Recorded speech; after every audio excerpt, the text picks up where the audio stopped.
নমস্কার, আমি নিউরোথেরাপিস্ট বিকাশ হালদার। আশা করি আপনারা ভীষণ ভালো আছেন এবং কামনা করি আপনারা ভালো থাকবেন।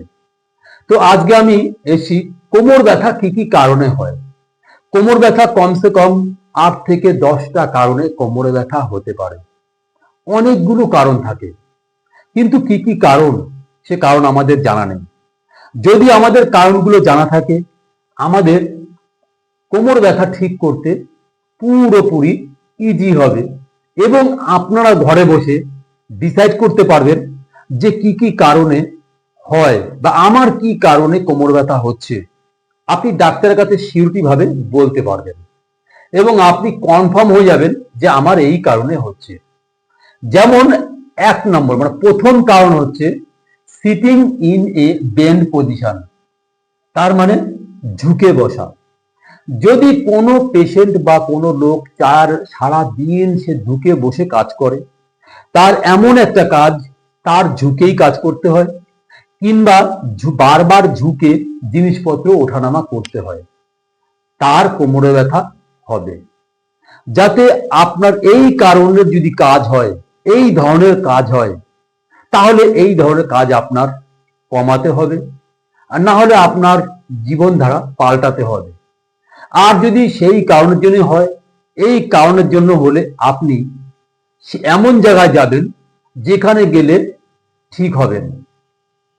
দ্বিতীয় কারণ হচ্ছে গিয়ে number 2, using mobile or computer for a long time.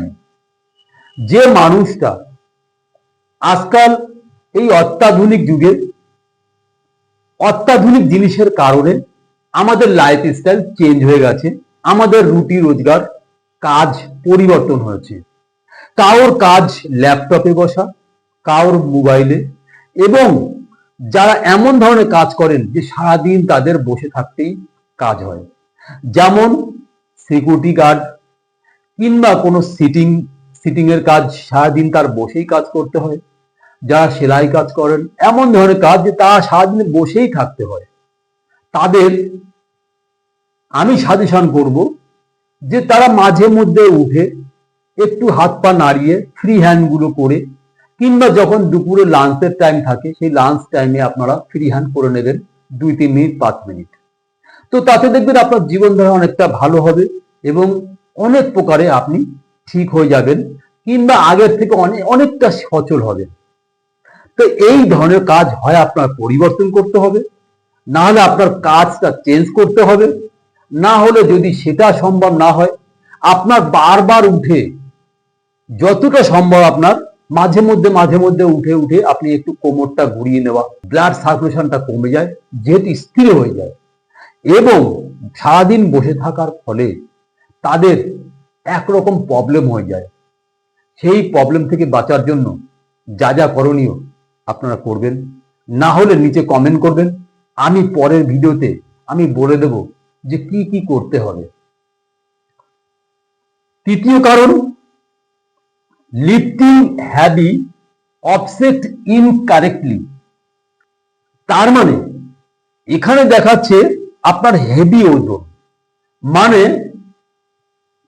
ভারী জিনিসপত্র বারবার ওঠানামা করা, বারবার তোলা নামা ওঠানো। যারা এই ধরনের কাজ করেন তাদের 100% তাদের কোমরে ব্যথা, হাতের ব্যথা, ঘাড়ের ব্যথা কিংবা হাতের ব্যথা হবেই হবে। তো যাদের এই ধরনের সমস্যা হয়ে যায় তারা চলে যান আশেপাশের কোনো নিউরোথেরাপি সেন্টারে, আর না হলে ন্যাচারপ্যাথি, যেখানে আপনাকে অ্যালাইনমেন্ট ঠিক করবে, যেখানে আপনাকে থেরাপির মাধ্যমে ক্যালসিয়াম দেবে, যেই জায়গাটায় আপনাকে পার্মানেন্ট সলিউশন দেবে, কিংবা নিউরোথেরাপি ইনজুরি ট্রিটমেন্ট আপনাকে দেবে। কিন্তু সেখানে গেলেই আপনার পার্মানেন্ট সলিউশন পাবেন।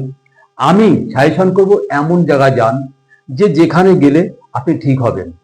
কারণ আমার এটা জানা নেই যে কোনো হাড় সরে গেলে, কোনো কিছু অ্যালাইনমেন্টটা বিগড়ে গেলে ওষুধের মাধ্যমে আবার জায়গায় আসবে, এটা তো অসম্ভব।